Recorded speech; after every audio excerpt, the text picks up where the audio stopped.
bom dia a todos. É um prazer estar aqui, é um prazer fazer parte dessa homenagem ao professor Sérgio.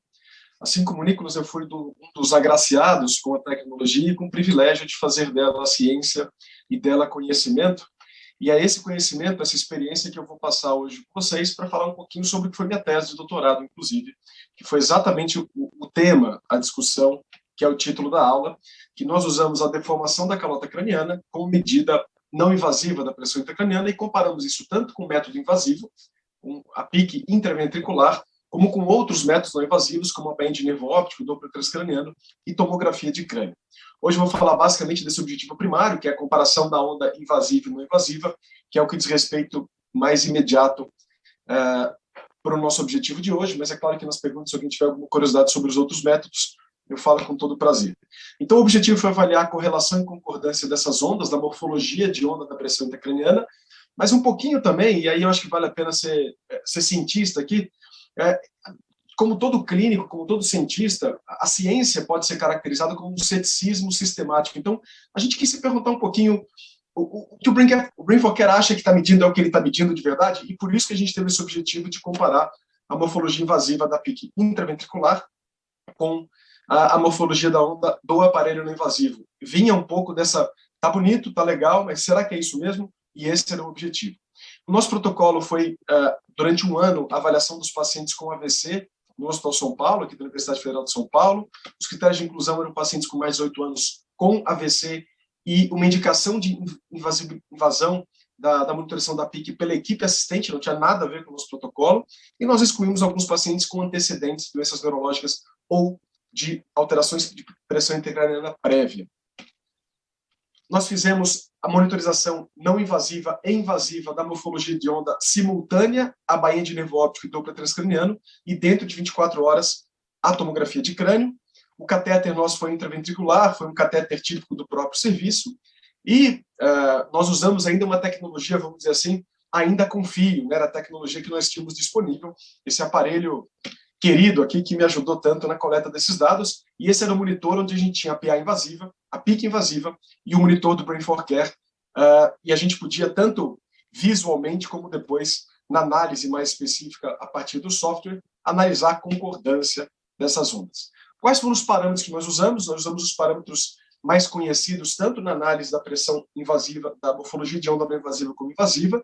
Usamos, como o Nicolas falou também, o P2, a relação de P2 e P1, e o time to peak, e a ideia do time to peak aqui é uma relação que nos lembra aí que, caso eu esteja complacente, o meu primeiro pico deve ser P1, e, portanto, o time to peak, o tempo ao pico, deve ser curto, e caso eu não esteja complacente, o meu maior pico deve ser P2, e, portanto, um tempo ao pico mais longo.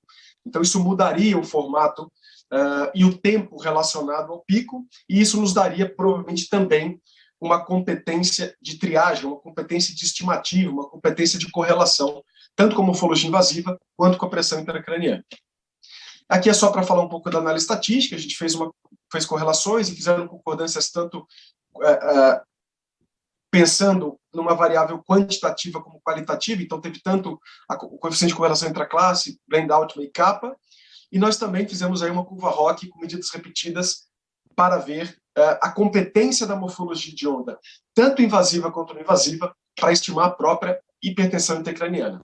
Usamos o Jamovi, para quem não conhece, vale muito a pena conhecer, um software gratuito, muito competente, que nos ajudou bastante aqui nessa interpretação. Durante esse ano, nós tivemos 30 pacientes candidatos, sendo que 12 deles foram excluídos porque não tinham critérios de exclusão, e esses 18 pacientes nós monitoramos 60 vezes, tanto nos 5 métodos, né? Então, tomografia, invasivo, Brain4Care, bainha de nervo óptico, Doppler transcraniano. Considerando o número de minutos da morfologia de onda, nós tivemos aí 2.500 minutos, grosseiramente, da invasiva e do não invasivo, com, grosseiramente, 200.000 ondas de cada um dos métodos para comparação. Como o nosso tempo aqui é curto, vamos ser mais objetivos, mas só para, na verdade, mostrar um dado muito interessante, que nós tivemos P2 e P1 com um desempenho melhor que o time to peak, e aí tem um motivo que vale a pena explicar, né? Então, como nós estávamos medindo uma curva dentro do ventrículo e outra extracraniana, faz sentido que toda relação tenha uma competência melhor do que a medida bruta, é simplesmente uma questão de distância das medidas e distância dos sensores. Naturalmente, a medida bruta, a medida absoluta, vai ter uma distorção maior, vai ter uma diferença maior do que a medida relativa. Então, essa provavelmente é um dos motivos por que P2 e P1 do Brain for Care foi mais competente que o time to peak da Brain for Care quando comparado com essas mesmas medidas do invasivo.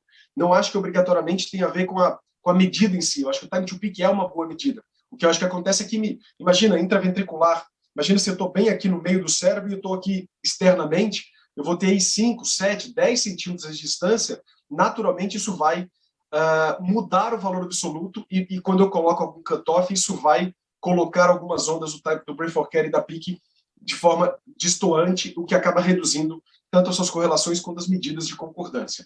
Mas olha que interessante, mesmo assim, a correlação foi excelente do P2 e P1 e foi moderado o time to peak. A correlação intraclasse foi excelente do P2 e P1 e também moderado o time to peak. O Blend-Altman foi muito boa dos dois métodos e o Kappa também foi excelente do P2 e P1 e também foi moderado o time to peak. Sinceramente, vendo, me parece muito mais por isso que eu estou descrevendo em relação a relações e medidas absolutas do que o time to peak como uma medida inadequada. Eu acho que o time to peak é uma medida adequada, eu só acho que é comum que a gente tenha essas distorções quando a gente avalia relações e medidas absolutas. E uma outra previsão que a gente fez, e o Nicolas me ajudou muito, o Nicolas foi uma belíssima introdução, acho que para todo o simpósio, mas aqui ele também me ajudou. O que a gente pensou? Isso é bem importante quando a gente fala da estimativa da hipertensão intracraniana. A gente já sabia, né, e isso aí não é de agora, o Nicolas mostrou essa história linda aí da morfologia de onda e dessa dinâmica intracraniana. A gente já imaginava que como a onda, especialmente P2 e P1, mudava antes desse valor de 20, que é o que a gente usa hoje, né, de hipertensão intracraniana, a gente já estimava que provavelmente a acurácia da morfologia de onda, tanto da própria PIC invasiva quanto do Brain for Care, não seria perfeito para estimar a hipertensão intracraniana. Exatamente por quê? Porque a gente sabe que a morfologia de onda pode estar alterado antes do que hoje a gente chama de hipertensão intracraniana, mas obrigatoriamente tem que estar alterada quando eu já tenho hipertensão intracraniana. Então a gente fez essas duas predições, entre aspas, ao avaliar a relação da morfologia de onda, tanto da invasiva quanto da invasiva, na predição da IC. E aí eu vou mostrar para vocês que, felizmente, mostrando aí que é isso mesmo, entre aspas, que o Brain for Care está medindo, porque todas as predições e correlações mostraram que aquilo que a gente previu foi o que se encaixou. Na prática, a gente teve um desfecho exatamente como a gente imaginava. Então, eu vou falar isso com mais calma, porque eu acho que isso aqui talvez seja a imagem mais importante do artigo, apesar de não ter sido o objetivo, entre aspas. Porque o que isso aqui mostra? O que essa imagem, que parece tão inocente, mostra? Aqui é a relação de P2 e P1 maior que 1. Né? O nosso cutoff foi de 1,06, bem próximo de outros artigos que chegaram próximo de 1, do P2 e 1P1 para um cutoff adequado para a hipertensão intracraniana. Mas o que essa figura mostra? O zero, a linha zero aqui, mostra pacientes sem hipertensão intracraniana e o 1, pacientes com hipertensão intracraniana. Voltando a esse gráfico, teoricamente, se o Brain for Care está mostrando de verdade a morfologia de onda intracraniana, para todo paciente com hipertensão intracraniana, eu vou ter P2 maior que P1. Mas não obrigatoriamente para o paciente sem hipertensão, ele vai estar o P1 maior que P2. Por quê? Porque ele já pode estar na segunda parte dessa curva, onde a morfologia mudou, mas hoje, os critérios que a gente usa de saúde cerebral, que é esse valor questionável de PIC maior que 20, ele poderia já estar com a morfologia alterada. E foi exatamente o que a gente viu. Então, de novo, aqui na parte superior do gráfico, todos os pacientes com hipertensão tinham P2 maior que P1, mas nem todo paciente com normotensão intracraniana tinha complacência normal. E aí, de novo, porque a relação da pressão e da complacência não é... existe essa correlação, mas ela respeita exatamente essa regra que a gente conseguiu mostrar através do P2 e P1. O time to peak foi quase tão perfeito quanto. Nós tivemos um paciente aqui que saiu do cutoff de 0,19 que nós tivemos na tese. Mas, de novo, muito próximo dessa ideia. Ou seja, para todos os pacientes hipertensos eu vou ter um time to peak alterado, mas para os pacientes normotensos eu não vou conseguir ter essa predição. E aí, o que isso mostra para a gente, que foi uma coisa que o Nicolas comentou, super interessante na pergunta feita. Isso serve como uma triagem muito clara. Ou seja, se o paciente tem P1 maior que P2, provavelmente eu estou diante do paciente com uma complacência adequada e pressão intracraniana adequada, que já é um baita guia prático clínico no nosso dia a dia. E a outra predição, se eu vou ter pacientes com P2 maior que P1 normotensos, não tem como eu ter uma área sobre a curva perfeita.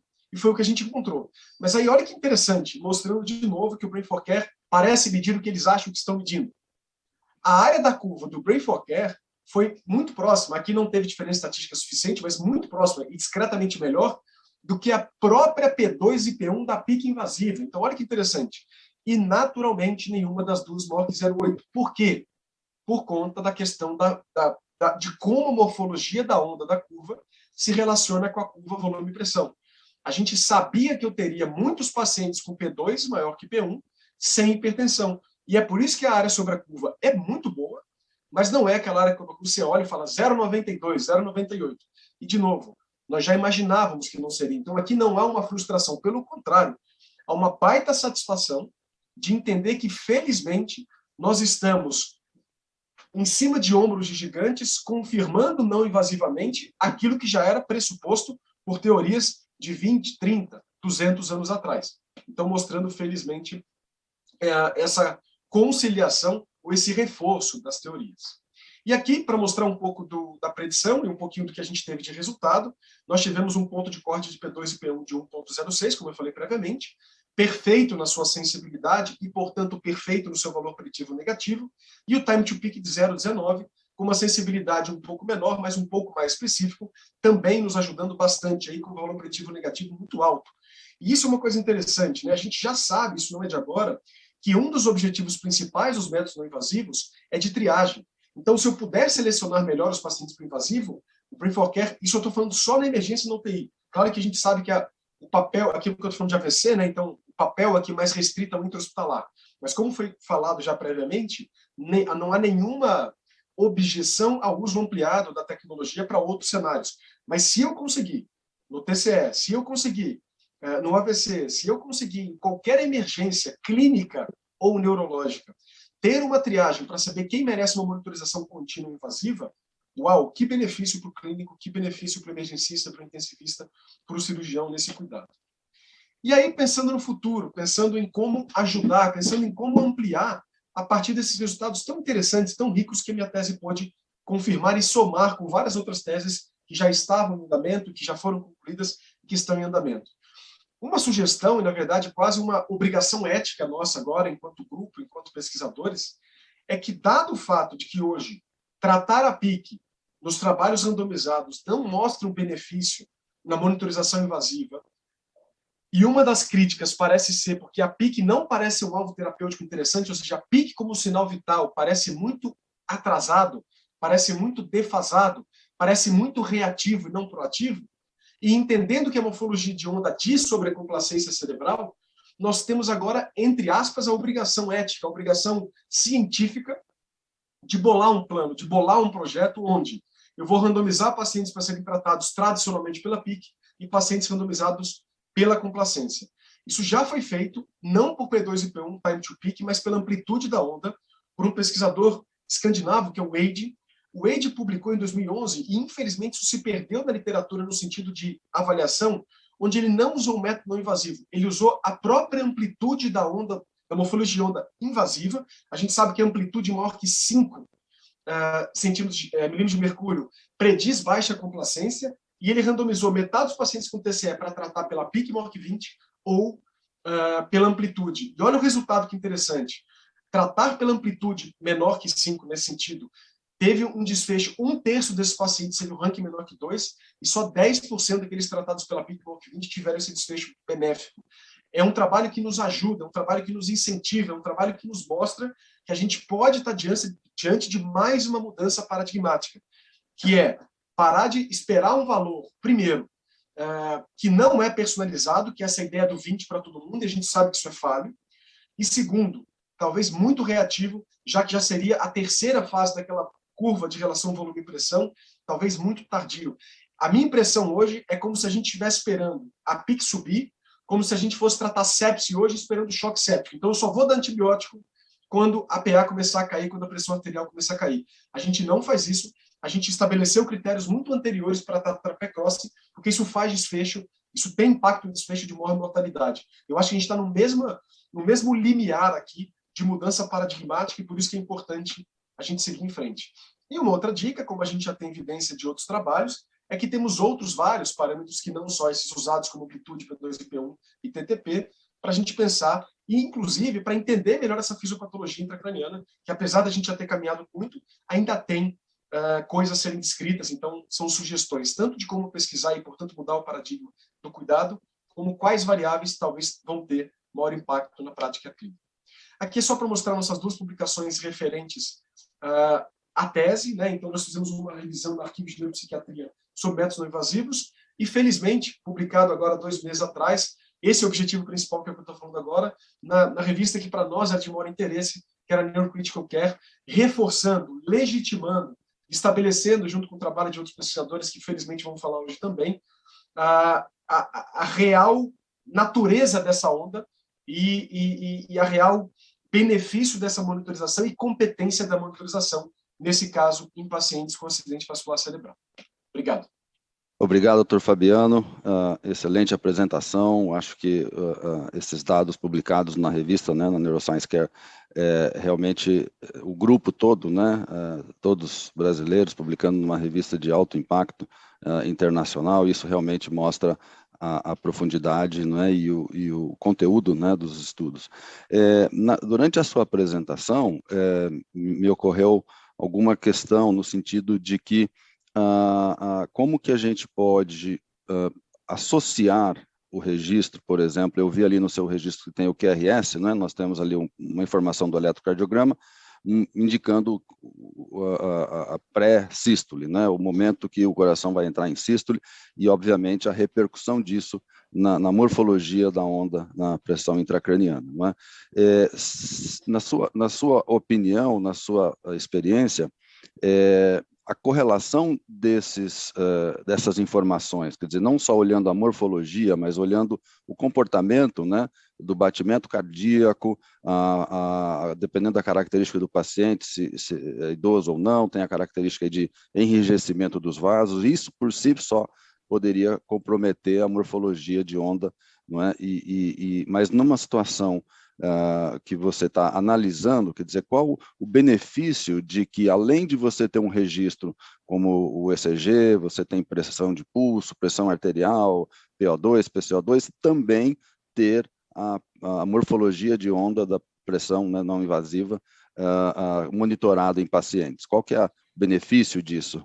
Perfeito. Eu acho que o benefício, Colombari, eu acho que se a gente fizer esse trabalho que eu citei, para comparar a complacência com o PIC, a gente legitima a morfologia e a complacência como sinal vital, então aí eu acho que torna, entre aspas, obrigatório, porque a gente sabe que existe perda de complacência na sepse grave, no choque, na ventilação mecânica, então a nossa capacidade de expansão da tecnologia e do benefício da intervenção aumenta muito. O que é interessante é que, o que eu acho que importa nesse sentido, Colombari, é o seguinte, talvez, exatamente por essas várias interrelações no que constrói de verdade a curva, eu acho que a gente vai ter muito pouco benefício numa monitorização de uma foto, vamos dizer assim, desse cérebro. E é por isso que eu acho que essa avaliação contínua ela é muito rica. Porque eu acho que nesse filme que você ganha, porque talvez eu veja a sua, por exemplo, você de gravata nesse sentido, provavelmente seu P2 está próximo de 1 ou maior que 1 só pela gravata. Então, talvez valha a pena não acompanhar durante a palestra agora sua só esse momento da gravata por uma compressão jugular e atraso do retorno licórico e venoso, mas acompanhar durante para saber se você está respirando com a frequência adequada e etc, etc. Claro que é uma brincadeira no sentido aqui clínico e prático, mas eu acho que a gente vai ter benefícios do acompanhamento contínuo desses pacientes, então talvez a foto inicial não seja tão competente como o filme que a gente descreveu, e o que eu acredito que realmente vai mudar é quando a gente mostrar, por mortalidade ou morbidade, que tratar pela complacência faz diferença. Eu acho que aí a gente legitima para todo mundo que é naturalmente e positivamente cético com qualquer tecnologia nova, com qualquer nova mudança de paradigma, no sentido de, peraí, mas qual o impacto? Porque tudo bem, que bom que o Brain for Care então mede de verdade a morfologia de onda intracraniana, lindo. Mas, olha, o que isso me traz? E eu acho que isso, felizmente, a gente vem trabalhando, mas eu acho que essa necessidade de mostrar desfecho distinto, e o desfecho, claro, a gente pode escolher se vai ser ranking, se vai ser mortalidade, etc., eu acho que muda, porque eu acho que aí acaba qualquer dúvida do benefício da intervenção, e eu acho que esse é um próximo passo fundamental, e que, de verdade, né, com esse trabalho do AID de 2011, a impressão que dá é quase que um trabalho já ganho, no sentido de que deve ser, sim, muito positivo esses resultados. E eu acho que aí sim, acho que a gente acaba com qualquer dúvida sobre a necessidade, sobre o benefício. E aí até um exemplo, uma coisa interessante do meu trabalho. Eu monitorizei pacientes intensivos graves com pica invasiva, fazendo bainha ao mesmo tempo, fazendo Doppler ao mesmo tempo, e deu perfeitamente. Então, assim, é condizente com o cuidado típico de uma UTI ou de uma emergência, a monitorização, especialmente agora sem fio. A minha era com fio, a minha era com monitor à parte, a minha tinha todos os detalhes a mais que, infelizmente, nem existem mais. Então, isso facilitou muito, e eu acho que não há dúvida que hoje a gente já tem, para a morfologia, para aqueles que já entenderam o papel da morfologia, já cabe essa monitorização, mas para aqueles que ainda, entre aspas, questionam a utilização, a utilidade disso, eu acho que a gente está muito próximo de, felizmente, construir ciência e conhecimento para mostrar, olha, vai valer a pena sem dúvida alguma. Perfeito, doutor Fabiano. Tem uma questão aqui da audiência, né? Então, como a sua palestra, a sua apresentação foi relacionada ao AVC, né, a questão é se que outras patologias, né, poderão ser beneficiadas, né, com o uso da tecnologia. Fantástica pergunta. Isso é bem interessante, porque assim, isso é até. A gente está escrevendo um terceiro artigo, já está praticamente concluindo para a publicação, porque o que é interessante? A gente já tem essa evidência para a bainha do nervo óptico, para a Doppler transcrânio e para a tomografia. Não existe a mesma validade para HSA, que foi o que eu estudei na maioria dos pacientes, que é hemorragia subaracnoide, para o TCE, que não é igual para o tumor. Então, é muito importante essa pergunta, porque eu não acho que vale a pena a gente presumir que essa competência que eu vi vale para outras doenças. Eu acho que, até para uma seriedade, para uma construção elegante do Brain for Care, a gente tem que fazer esse tipo de trabalho com outras patologias de forma mais específicas. Então, a gente tem isso, eu estou falando isso porque eu sei que isso já está andando e já terminou alguns trabalhos, etc., mas isso é fundamental. Essa validação externa para outras doenças, ela não é adequada, e isso não é para o Brain for Care, é para todo o método não invasivo. Então, vou dar um exemplo. A bainha de nervo óptico é super competente para o TCE e para o AVC hemorrágico intracraniano não aneurismático, não HSA. Para HSA, isso não é só meu trabalho, tem 4 trabalhos já publicados, inclusive o meu, que vai ser publicado em breve, que mostram que a acurácia da bainha de nervo óptico na HSA é muito ruim. Já o Doppler transcraniano com índice de pulsatilidade é muito bom. Já a tomografia é muito ruim para HSA. Então, é muito interessante que essa pergunta é bem rica, porque ela vai mostrar que a gente vai sim ter que personalizar para cada doença um conjunto não invasivo ou métricas não invasivas. Talvez o próprio Brain for Care, isso pode ser um aprendizado super rico. Pode ser que para o TCE, time to peak seja melhor que P2 e P1. Pode ser que para o tumor, amplitude, estou inventando, tá? Isso não é uma coisa que tenha qualquer evidência, mas... E isso eu acho super rico a gente manter a cabeça aberta para ter a tranquilidade de personalizar ao paciente e a doença que está sendo tratada e cuidada. Eu acho que isso vai ser... A natureza é complexa e a gente aqui não tem que ter medo de tornar esse cuidado complexo, pelo contrário. Eu acho que quanto mais coerente com essa complexidade e mais a gente puder ser assertivo e personalizado e específico, maior a abrangência desse cuidado e maior, felizmente, o desfecho positivo desses pacientes. Com certeza, não é? Eu acho que o caminho da ciência ele não tem fim, ele é contínuo, né? Uma última pergunta, nós temos um tempinho aqui rápido, né? Qual a mensagem o Dr. Fabiano poderia passar para os médicos que têm interesse em adotar a tecnologia Brain for Care em seu dia a dia no hospital? Perfeito. Então, de novo, né? Como cientista, a gente sempre busca que outros pesquisadores façam a mesma pesquisa, reproduzam os resultados. A gente quer que isso aconteça. A gente já tem essas publicações. Portugal, Sérgio Brasil, Quino HC, as coisas estão caminhando e, felizmente, há uma sincronia de resultados, o que é sempre muito elegante. A gente sempre quer uma convergência de resultados, isso vai legitimando, especialmente de grupos que não fazem parte ou que não têm os mesmos interesses. Mas hoje, o que de verdade eu acho que é uma possibilidade real, somando o meu trabalho com os outros profissionais, aí, com os outros cientistas. Eu de verdade acho que o Brain for Care, no mínimo hoje, pode ser usado como uma triagem, inclusive foi a própria conclusão desse artigo da Neurocritical Care, que pode ser usado como uma triagem. Vamos dizer que você tem 2 TCEs na sua UTI hoje, que você não sabe qual deles vai para a pica invasiva, porque a gente sabe que a pica invasiva pode infectar, pode se deslocar, pode ter hemorragia, pode ter as complicações, o deslocamento do centro cirúrgico, já que no Brasil normalmente não é feito pela leito. Então, eu não sei qual desses TCEs graves aqui vale a pena por um contexto, talvez, ou de um hospital público que não tenha material, ou por um contexto neurocirurgião que não vai ter tempo, um plantão conturbado. Provavelmente um paciente que, se você puder monitorizar os dois com o Pray for Care, o que tiver maior P2, ou se tiver um com P1 maior P2 e outro P2 maior P1, eu não tenho dúvida que hoje eu privilegiaria o paciente com complacência alterada, já que, felizmente, os trabalhos vêm mostrando, e, de novo, há mais de 30, 40 anos a gente sabe que pela soma da relação curva-volume-pressão com a morfologia de onda, a gente sabe que provavelmente esse cara com P1 maior P2, ele deve estar bem, ele deve estar com a saúde, no mínimo, dessa perspectiva de complacência mais saudável do que aquele com P2 maior P1. Então, acho que como triagem na emergência, na UTI, eu tenho certeza hoje que a gente está caminhando para uma legitimação da técnica para esse benefício. Ok, doutor Fabiano, muito obrigado. Foi um grande prazer ouvi-lo, né, ver a sua discussão, e certamente enriquece nossa manhã com uma característica desse simpósio, né? Então, nós finalizaremos aqui e chamaremos a próxima apresentação. Muito obrigado. Foi um prazer, parabéns a todos, e parabéns pela linda homenagem, mais que merecida, para uma pessoa que vai mudar a ciência mundial. Parabéns.